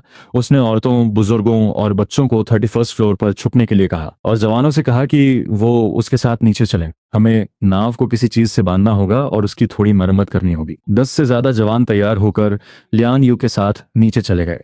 मैं वापस अपने कमरे में आया और जो भी खाने लायक बचा था उसे इकट्ठा किया। साथ ही मेरे दूसरे सूटकेस का सामान मिलाकर इतना काफी था कि सब लोग एक बार पेट भरकर खा सके। आप लोग जल्दी से कुछ खा लीजिए। जिस बूढ़े आदमी ने मुझे ब्रेड दी थी उसने सबको याद दिलाया कि साग खाना खत्म मत करना, उन जवानों के लिए ज्यादा बचा कर रखना, वो नाव ठीक करते हुए थक जाएंगे। सबने सिर हिलाया कि लियांग यू और बाकी लोगों के लिए ज्यादा खाना बचाइए। जल्द ही उन्हें 21st फ्लोर से आवाजें सुनाई देने लगी। लोग जोर जोर से चिल्ला रहे थे। जाहिर है बाढ़ के पानी में एक नाव को बांधना कोई आसान काम नहीं था। अपर फ्लोर्स के और भी रेजिडेंट्स एक एक करके बाहर आने लगे थे। हमारे प्लान के बारे में सुनकर कुछ लोग हमारी टीम में शामिल हो गए और कुछ लोग वापस छुप गए। साफ था कि हर कोई वुनियांग माउंटेन जाने की हिम्मत नहीं कर सकता था। ऊपर से बारिश रुकने की वजह से बहुत से लोगों को गलतफहमी हो गई थी। उन्हें लग रहा था कि अब सब सेफ है। मैं लगातार आसमान की तरफ देख रहा था और मैंने नोटिस किया कि वो अभी भी सफेद और धुंधला था, उसमें कोई बदलाव नहीं आया था। मुझे याद है कि पिछली बार बारिश सिर्फ एक दिन के लिए रुकी थी, इस बार पता नहीं कब तक रुकेगी। रात होने के बाद टेम्परेचर तेजी से गिर गया। सब लोग नींद में झूम रहे थे। कुछ बुजुर्ग कोने में सिकुड़ कर लेटे थे और लगभग बेहोश होने वाले थे। मैं अपना सूटकेस पकड़कर अंधेरे में रास्ता ढूंढता हुआ 21st फ्लोर पर गया। वहां बहुत अंधेरा था लेकिन काफी लोग थे। लियांग यू और उसकी टीम 2105 रूम की बैल्कनी पर थे। उन्होंने रस्सियों से बाहर उस नाव को कसकर बांध दिया था। नाव पर जंग लगी हुई थी और उसका इंजन तो कब का खराब हो चुका था, लेकिन शुक्र है कि वो कोई छोटी लकड़ी की नाव नहीं थी, वरना वो तो कब की टूट फूट गई होती। मैं खाना लेकर उनके पास गया। सब लोग तुरंत मेरे पास इकट्ठा हो गए और पागलों की तरह खाने लगे। लियांग यू ने आधा पैकेट सूखा हुआ मांस खाया और ऐसा लगा जैसे उसके अंदर भी थोड़ी एनर्जी आ गई हो। जब सब लोग खा रहे थे तो मैंने उनसे कहा, सुबह होते ही हमें निकलना होगा, मुझे डर है कि भारी बारिश फिर से शुरू हो जाएगी। अंधेरे में खड़े लोग तुरंत घबरा गए। लियांग यू ने भारी आवाज में कहा, कल सुबह निकलने में कोई प्रॉब्लम नहीं है, लेकिन एक नाव ज्यादा लोगों को नहीं ले जा सकती और हमें दूसरी नाव नहीं मिली। सिर्फ 31st फ्लोर के सर्वाइवर्स ही 30 से ज्यादा थे। पूरी बिल्डिंग के बचे हुए लोगों की तो बात ही छोड़ दो। जो लोग वुनियांग माउंटेन जाना चाहते थे वो पक्का 30 से ज्यादा थे, और बिना इंजन की एक नाव के सहारे बाढ़ के पानी में रास्ता बनाना अभी जितने लोग थे उनके लिए भी बहुत खतरनाक था। मैं अपनी भौहें सिकोड़कर सोचने लगा। तभी लियांग यू ने एक प्लान बताया। कल सुबह सबसे पहले एक ग्रुप निकलेगा। शाओलिन, तुम सबसे पहले औरतों, बुजुर्गों और बच्चों को लेकर जाओगे। अबू नाव चलाएगा और 15 लोगों के ग्रुप को ले जाना पॉसिबल होना चाहिए। अगर इसमें औरतें और बच्चे हैं तो 15 लोगों को ले जाना पॉसिबल है। अबू उन जुड़वा भाइयों में से एक था और एक वाटर स्पोर्ट्स एथलीट था। पास खड़े लामाओं ने कहा, आज हमने देखा कि 5 नावें पानी में बहकर नीचे चली गईं। किस्मत खराब थी कि वो बहुत दूर थीं, इसलिए हम उन्हें पकड़ नहीं पाए। बस हमें इंतजार करना होगा कि कोई और नाव बहकर हमारी तरफ आए, तब हम दूसरे ग्रुप को भी भेज देंगे। हाँ, समय के साथ बहकर आने वाली नावें भी होनी चाहिए, क्योंकि छोटी नावें तो पानी में कब की डूब चुकी होंगी। मेरे पास कोई और बेहतर प्लान नहीं था। मैंने बस लियांग यू को अपना ध्यान रखने के लिए कहा। उसने अपने चेहरे से गंदा पानी पोंछा और मेरी तरफ देखकर हंसा। मैं एक डॉक्टर हूँ, मुझे कुछ नहीं होगा। वो मुश्किल रात शुरू हुई। मेरे दिल में अजीब सी घबराहट थी। मैं बार बार आसमान की तरफ देख रहा था, इस डर से कि कहीं भारी बारिश दोबारा शुरू ना हो जाए। शुक्र है कि सुबह होने के बाद भी बारिश नहीं हुई, और ईस्ट डायरेक्शन में तो रोशनी की एक किरण भी दिखाई दी जिसने उस सफेद और धुंधले सन्नाटे को चीर दिया। सब लोग खुशी से झूम उठे। हालांकि सूरज साफ नहीं दिख रहा था, लेकिन वो धूप ही थी। बारिश सच में रुक गई। सूरज निकल आया। हर कोई खुशी से पागल हो रहा था और खुशी के मारे रो रहा था। लियांग यू ने कुछ देर आसमान की तरफ देखा और फिर मेरी तरफ मुड़ा। शाओलिन, ऐसा लग रहा है कि अब बारिश नहीं होगी। मैंने अपना सिर हिलाया। मुझे नहीं पता, लेकिन मुझे लगता है कि बारिश फिर से आएगी। धूप पूरी तरह से बादलों को चीरकर बाहर नहीं आ पा रही है। अभी आसमान ऐसा लगा है जैसे उस पर कोई एयर चढ़ी हुई हो। ये बिल्कुल भी नॉर्मल नहीं है। मुझे शक है कि पूरी धरती बादलों से घिर चुकी है। ये थोड़ी सी धूप बिल्कुल ना के बराबर है। लियांग यू ने सिर झुकाकर सोचा और फिर जल्दी से हाथ हिलाते हुए बोला, हमारे प्लान के हिसाब से आज सुबह सबसे पहले एक ग्रुप वुनियांग माउंटेन के लिए निकलेगा। जिन लोगों को कल रात बताया गया था वो सब 21st फ्लोर पर आ जाएं। लियांग यू में सच में एक बहुत अच्छी लीडरशिप क्वालिटी थी। उसने सब कुछ प्लान कर लिया था, लेकिन बहुत से लोग रिस्क नहीं लेना चाहते थे। सूरज निकल आया है, अब बारिश नहीं हो सकती, और वो नाव भी पूरी तरह से टूटी फूटी है। हम वुनियांग माउंटेन कैसे जाएंगे? हाँ, सही बात है। हमें बाढ़ का पानी कम होने का इंतजार करना चाहिए। रिस्क मत लो, मैं नहीं जा रहा। मैं यहीं कच्चे चावल खाकर गुजारा कर लूंगा। आधे से ज्यादा लोगों ने जाने से मना कर दिया। उनका ऐसा सोचना नॉर्मल था, क्योंकि सूरज एक उम्मीद की तरह था, और जब उम्मीद हो तो कौन रिस्क लेना चाहेगा? कल जिन लोगों ने नाव ठीक की थी वो भी अब सोच में पड़ गए थे और आपस में बहस करने लगे। मैं तो जाऊंगा, और कौन मेरे साथ चलना चाहता है? मेरे साथ आ जाओ। मैंने बिना समय बर्बाद किए उन लोगों को साथ लिया जो जाने के लिए तैयार थे। बाकी सब एक दूसरे की शक्ल देखते रह गए। वो सब बहुत कंफ्यूजन में थे। मैं तुम्हारे साथ चलूंगा, लियांग यू ने मेरा सपोर्ट करते हुए कहा, और भीड़ की तरफ देखा। समय बहुत कम है, और कौन जाना चाहता है? मैं भी जाऊंगा। वो जिसकी बच्ची को कल बुखार था वो भी आगे आया। उसने अपनी बेटी को गोद में लिया हुआ था, जो अब होश में आ गई थी। एक ज्योग्राफर होने के नाते मैं बस इतना कहना चाहता हूँ कि मुझे डर है ये बारिश फिर से आएगी। जिस बूढ़े आदमी ने मुझे ब्रेड दी थी वो भी आगे आया और हमारे साथ चलने के लिए तैयार हो गया। इसके बाद धीरे धीरे कुल 13 लोग वुनियांग माउंटेन जाने के लिए तैयार हो गए, जिनमें वो वाटर स्पोर्ट्स एथलीट जुड़वा भाई भी शामिल थे। नाव में इतने लोगों की जगह काफी थी। मैं कोई महान इंसान नहीं था, इसलिए मैंने किसी और को साथ चलने के लिए फोर्स नहीं किया। मैंने थोड़ा खाना पीछे छोड़ दिया और फिर लियांग यू और बाकी लोगों के साथ निकल पड़ा। 2105 रूम की बालकनी और एस्केप विंडो खुली हुई थी। हम एक एक करके बाहर निकले और उस नाव पर कूद गए। फ्लैट के अंदर से सब लोग हमें जाते हुए देख रहे थे। कुछ के चेहरे पर अजीब से एक्सप्रेशंस थे, कुछ चिंता में थे, और कुछ लोग अभी भी कंफ्यूजन में थे। लियांग यू, वो जुड़वा एथलीट्स और बाकी सब लोगों को मिलाकर कुल 13 लोग नाव पर चढ़ गए थे। नाव के अंदर नाव चलाने के लिए लकड़ी के फट्टे रखे हुए थे। सेफ्टी के लिए नायलॉन की रस्सियां थीं और नाव की मरम्मत करने के लिए कुछ टूल्स भी थे। जुड़वा भाइयों ने पहले ही 2 बड़े लकड़ी के फट्टे पकड़ लिए थे। लियांग यू ने नाव के अलग अलग हिस्सों में रस्सियां बांध दी थीं और हम सबको चेतावनी दी कि सब लोग रस्सियों को कसकर पकड़ कर रखें और पानी में ना गिरे। नाव के नीचे बाढ़ का पानी लगातार हिल रहा था। हालांकि ये कल जितना खौफनाक नहीं था, लेकिन इसे हल्के में भी नहीं लिया जा सकता था। सबने हाँ में सिर हिलाया। मुझे पानी से सबसे ज्यादा डर लगता था, इसलिए मैं नाव के सबसे पीछे वाले हिस्से में सिकुड़ कर बैठ गया। मेरे दोनों हाथों ने रस्सी को कसकर पकड़ा हुआ था। मेरा पूरा शरीर सुन्न पड़ रहा था। मेरी हिम्मत नहीं हो रही थी कि मैं नीचे बाढ़ के पानी को देखूं, और मेरे पेट में अजीब सी घबराहट हो रही थी। सच कहूं तो जब मैं खिड़की से बाहर निकलकर नाव पर चढ़ा था तब मैं बहुत बहादुर था। मेरे अंदर हिम्मत थी। लेकिन जैसे ही मैं नीचे बैठा और मैंने उस नाव का हिलना और बाढ़ के पानी का तेज बहाव महसूस किया, ऐसा लगा जैसे नाव के नीचे कोई बहुत बड़ा खौफनाक राक्षस मुझे घूर रहा हो। मुझे डर था कि कहीं मैं गिर ना जाऊं मुझे डर था कि वो पानी मुझे निगल जाएगा। तुम्हें क्या हुआ? लियांग यू ने बैठकर मेरी हालत देखी। मैंने अपना सिर उठाया और एक नकली मुस्कान के साथ कहा, मुझे थोड़ी सी सिकनेस हो रही है, चलो जल्दी निकलते हैं। लियांग यू ने आगे कुछ नहीं कहा और बाकी सबको हाथ हिलाकर अलविदा कहा। 13 लोग निकल पड़े। जुड़वा भाइयों ने पतवारों को पकड़ा और धीरे धीरे नाव को दाईं तरफ ले जाने लगे। जैसे ही नाव बिल्डिंग के सहारे से आगे बढ़ी, उसकी स्पीड एकदम से तेज हो गई और वो तेजी से आगे की तरफ भागी। सब लोग जोर जोर से चिल्लाने लगे। शुक्र है कि हमने रस्सियों को कसकर पकड़ा हुआ था, वरना कुछ लोग तो पक्का पानी में गिर जाते। मुझे लगभग उल्टी होने वाली थी। मैंने जल्दी से अपनी आंखें बंद की और गहरी सांसें लेने लगा। हमारे सामने एक कभी ना खत्म होने वाला बाढ़ का समंदर था। पूरा शहर डूब चुका था। सिर्फ कुछ अकेली ऊंची इमारतें पानी के बीच खड़ी थीं। उन इमारतों पर कुछ लोग हमें देखकर मदद के लिए हाथ हिला रहे थे, लेकिन हम उन्हें कैसे बचा सकते थे? जुड़वा भाइयों के लिए नाव को कंट्रोल करना बहुत मुश्किल हो रहा था, लेकिन आखिर वो एक्सपर्ट्स थे,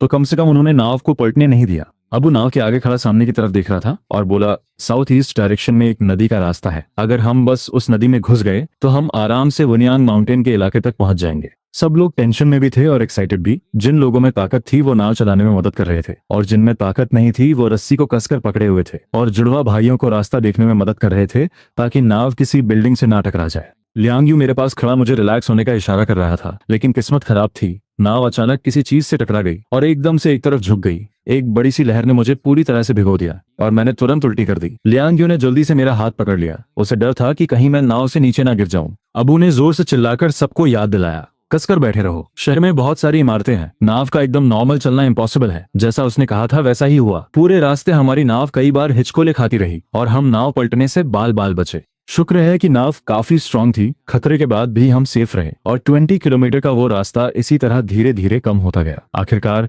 साउथ ईस्ट सबर्ब्स में एक तेज बहाव से गुजरने के बाद हम उस नदी के रास्ते में घुस गए। जाहिर है वो नदी अब कहीं से भी नदी जैसी नहीं लग रही थी। बाढ़ ने उसे पूरी तरह निगल लिया था और वो उस पीले लाल पानी में मिल चुकी थी।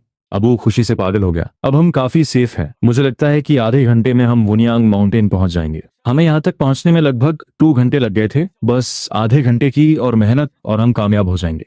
अचानक आसमान से एक जोरदार धमाके की आवाज आई। बिजली ने पूरे आसमान को चीर कर रख दिया। वो सफेद और धुंधला आसमान एक ही पल में एकदम काला और डरावना हो गया। मेरा दिल धक से रह गया और मेरे पूरे शरीर से ठंडे पसीने छूटने लगे। लियांग यू और बाकी लोगों के चेहरों का रंग भी उड़ गया। सब लोग डर के मारे चिल्लाने लगे, जल्दी करो, फिर से बारिश होने वाली है। मुझे जिस चीज का सबसे ज्यादा डर था वो आखिर हो ही गया। गरजती हुई बिजली के साथ वो भारी बारिश फिर से पूरी धरती को निगलने के लिए तैयार थी और हमें अभी भी आधे घंटे का सफर तय करना था। स्पीड बढ़ाओ, स्पीड बढ़ाओ। नदी का ये हिस्सा काफी शांत है, जुड़वा भाइयों ने जोर से चिल्लाकर कहा। सब लोग एक साथ मिलकर जोर लगाओ। हम बाढ़ के तेज बहाव के सहारे आगे की तरफ बढ़ने लगे। सब लोग एक्शन में आ गए।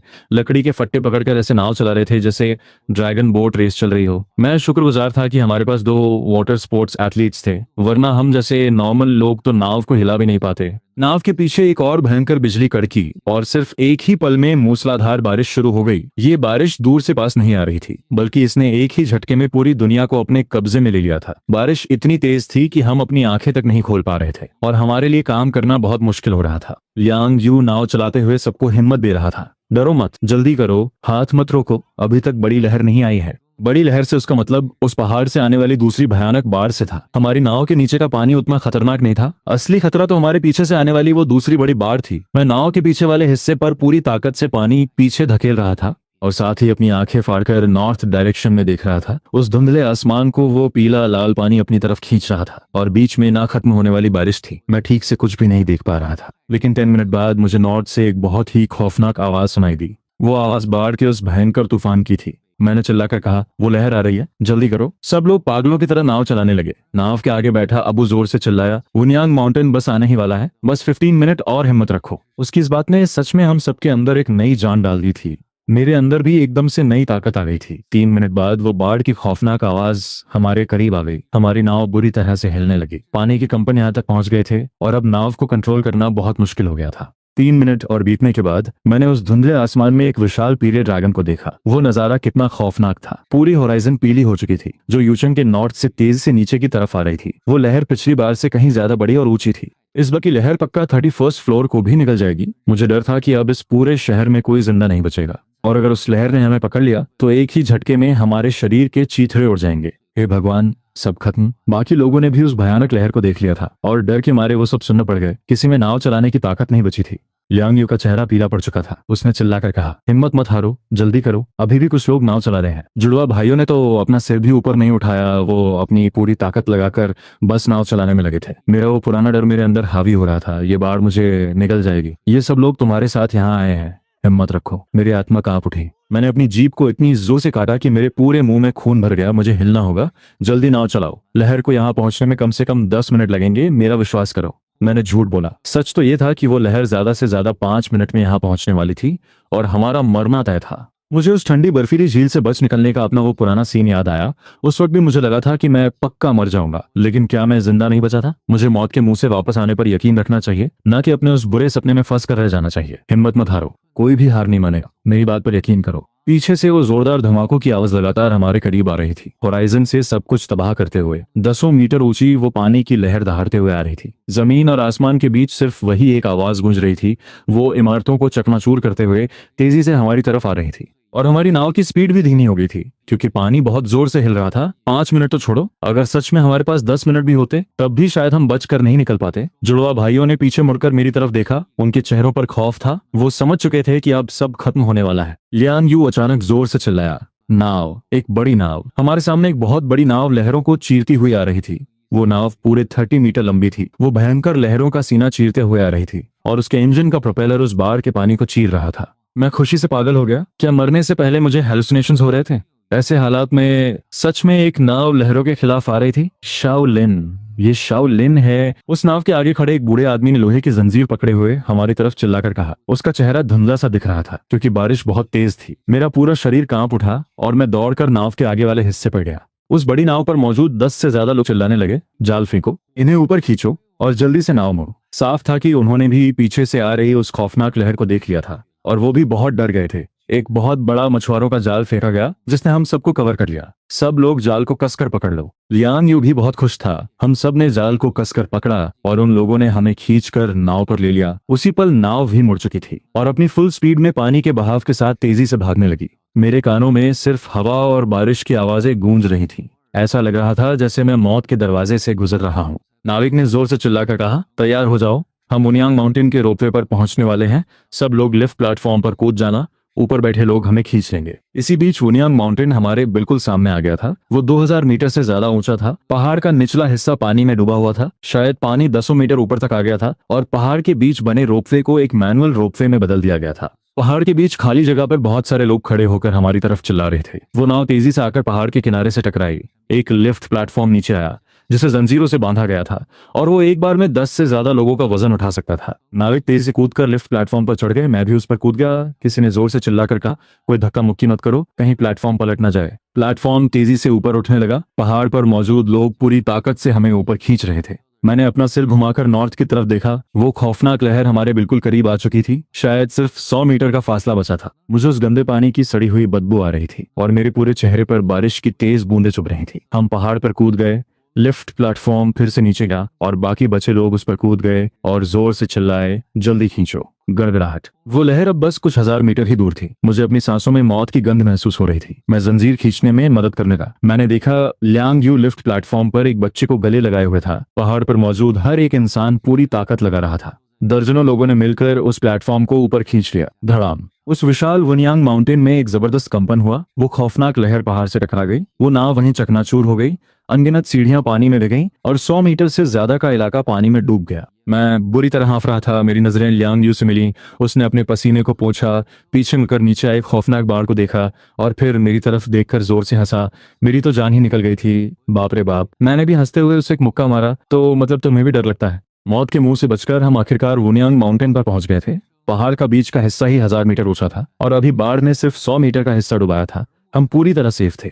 बस बारिश बहुत तेज थी। पूरा पहाड़ भीगा हुआ था। पहाड़ पर बहुत से लोग बीमार हो चुके थे और गुफाओं में छुपकर खांस रहे थे। मेरे पिता हमें एक गुफा में ले गए। अंदर काफी नमी थी लेकिन वहां एक आग जल रही थी जो हमें गर्मी दे सकती थी। मैंने अपनी माँ को देखा। उन्होंने मुझे कसकर गले लगा लिया और फूट फूट कर रोने लगी। उन्हें देखकर मेरी आंखों से भी आंसू छलक पड़े। तुम लोग रो मत, अब हम बिल्कुल सेफ हैं। पहाड़ पर बहुत सारा खाना है, बस दवाइयां कम हैं, तो कोशिश करना कि बारिश में ना भीगो और बीमार ना पड़ो। मेरे पिता ने हमें समझाया पहाड़ पर बहुत से सर्वाइवर्स हैं, करीब सैकड़ों लोग हैं और ज्यादातर आसपास के गांवों से हैं। वो लोग अपने साथ बहुत सारा खाना लेकर आए हैं लेकिन दिक्कत यह है कि दवाइयां कम हैं, इसलिए बीमार पड़ना बहुत बड़ी प्रॉब्लम बन सकता है। इसके बाद हम सब आराम से सेटल हो गए जब तक कोई बीमार नहीं पड़ता। वुनियांग माउंटेन पर रहना बहुत सेफ था, लेकिन बाहर के हालात और भी खराब होते जा रहे थे। इस बार की बारिश लगातार 1 महीने तक चलती रही। वुनियांग माउंटेन अब सैकड़ों मीटर तक डूब चुका था और पूरा यूचंग शहर तो मानो जैसे गायब ही हो गया था। मैं गुफा के दरवाजे पर खड़े होकर दूर तक देखता तो मुझे सिर्फ एक कभी ना खत्म होने वाला समंदर दिखाई देता। बाढ़ का पानी लगातार कहर बरपा रहा था और लाशें बह बह कर दूर जा रही थी। धरती पर नर्क का नजारा शायद ऐसा ही होता है। उसके बाद बारिश 3 दिनों के लिए रुक गई, लेकिन हमारे लिए उसका कोई फायदा नहीं था। हम बाहर जाकर कोई सामान नहीं ढूंढ सकते थे क्योंकि हर जगह पानी भरा हुआ था। हम बस बारिश रुकने का फायदा उठाकर अपनी रहने की जगह साफ कर सकते थे, या जो लोग बीमारी से मर गए थे उन्हें दफना सकते थे, या फिर अपना खाना फिर से बांट सकते थे। खाने की सच में कोई कमी नहीं थी। सबसे सूखी गुफाओं में चावल की बोरियों के ढेर लगे थे, जमीन पर भुट्टे और आलू फैले हुए थे, और यहाँ तक कि बहुत सारा सूखा मांस भी लटका हुआ था। मुझे उन गांव वालों की सच में दाद देनी होगी। वो लोग बहुत कमाल के थे। मुझे लगता है उन्होंने पूरे के पूरे गांव का सामान उठाकर पहाड़ पर ला दिया था। 3 महीने बाद पहाड़ के सारे पेड़ पौधे मर गए और आधा पहाड़ समंदर में डूब गया। बारिश फिर से रुक गई और इस बार वो पूरे 1 हफ्ते तक रुकी रही। मुझे और लियांग यू को लगा कि मुसीबत टल गई है, लेकिन 1 हफ्ते बाद बारिश फिर से शुरू हो गई। 6 महीने बाद बारिश रुकी तो नहीं, लेकिन काफी हल्की हो गई और दूर का आसमान काफी साफ लगने लगा था। मेरे दिल में खुशी की लहर दौड़ गई और मेरे दिमाग में एक अजीब सा ख्याल आया, बारिश हल्की हो गई है, शायद अब सच में मौसम बदलने वाला है। मैं बारिश रुकने की उम्मीद नहीं कर रहा था, क्योंकि बारिश का रुकना मतलब ऊपर वाले का सिर्फ एक सांस लेना था। मैं बस उम्मीद कर रहा था कि बारिश हल्की हो जाए। ये एक ऐसा बदलाव था जो हमने पहले कभी नहीं देखा था। लियांग यू कुछ सोचने लगा और बाहर जाकर बारिश का पानी इकट्ठा करने लगा और जल्द ही पूरी तरह भीग गया। लेकिन पहले के मुकाबले बारिश सच में बहुत हल्की हो गई थी। 8 महीने बाद आसमान से सिर्फ हल्की हल्की फुहारें गिर रही थीं, बिल्कुल मार्च के महीने की हल्की बारिश की तरह। और अब तो दिन में कभी कभी धूप भी दिखने लगी थी। जहां तक वुनियांग माउंटेन की बात है, पानी आधे पहाड़ तक आने के बाद और ज्यादा नहीं बढ़ा। मेरे पिता और बाकी लोग खास तौर पर नीचे जाकर देखने गए थे और लौटकर बहुत खुशी से बोले, ऐसा लग रहा है कि बाढ़ का पानी कम होना शुरू हो गया है। ये कल से थोड़ा कम लग रहा है। जरा सा कम होना भी हमारे लिए बहुत खुशी की बात थी। एक ऐसी उम्मीद जिसने हम सबको खुश कर दिया था। इसके बाद बाढ़ का पानी साफ तौर पर कम होने लगा और बारिश भी और हल्की होती गई। 10 महीने बीतते बीतते दिन भर में सिर्फ 2 या 3 घंटे हल्की बारिश होती थी और पानी का लेवल कम से कम 300 मीटर तक नीचे जा चुका था। हम भागकर पहाड़ की चोटी पर गए यूचन शहर को देखने के लिए। हमने देखा कि कुछ इमारतों की छतें जो पूरी तरह से बर्बाद हो चुकी थीं, वो वापस दिखाई देने लगी थीं। यूचन शहर से बचकर आए हम सब लोग एक दूसरे को गले लगाकर रोने लगे। 2 महीने और बीतने के बाद बारिश पूरी तरह से रुक गई। सफेद धुंध को चीरती हुई धूप वुनियांग माउंटेन की चोटी पर पड़ी और हमारे ऊपर भी पड़ी। सर्वाइवर्स जोर जोर से चिल्लाने लगे। उस लंबे समय बाद मिली धूप का स्वागत कर रहे थे। न जाने कितने लोग खुशी के मारे फूट फूट कर रो पड़े। कुछ दिनों बाद जब यूचंग शहर की ज्यादातर इमारतें पानी के बाहर आ गईं, तो दूर आसमान में कुछ छोटे छोटे काले बिंदु दिखाई दिए। वो काले बिंदु दूर से हमारे पास आते गए। वो मिलिट्री हेलीकॉप्टर्स थे। सब लोग पागलों की तरह अपने हाथ हिलाने लगे और सूरज की रोशनी में बच्चों की तरह एक्साइटमेंट से चिल्लाने लगे। मैं रोने के साथ साथ हंस भी रहा था। मैंने उसको देखा जो अपनी बेटी को गले लगाए हुए था। बैसाखी के सहारे खड़े उस जियोग्राफर को देखा, चश्मा पहने हुए उस आमाओं को देखा और हाथ पकड़कर खुशी से नाच रहे उन जुड़वा भाइयों को देखा। मैंने उन दोनों देखकर एक गहरी सांस ली और सोचा, कितना अच्छा है ना, ये दोनों बड़े बेवकूफ, लेकिन सच में ये सब बहुत अच्छा है।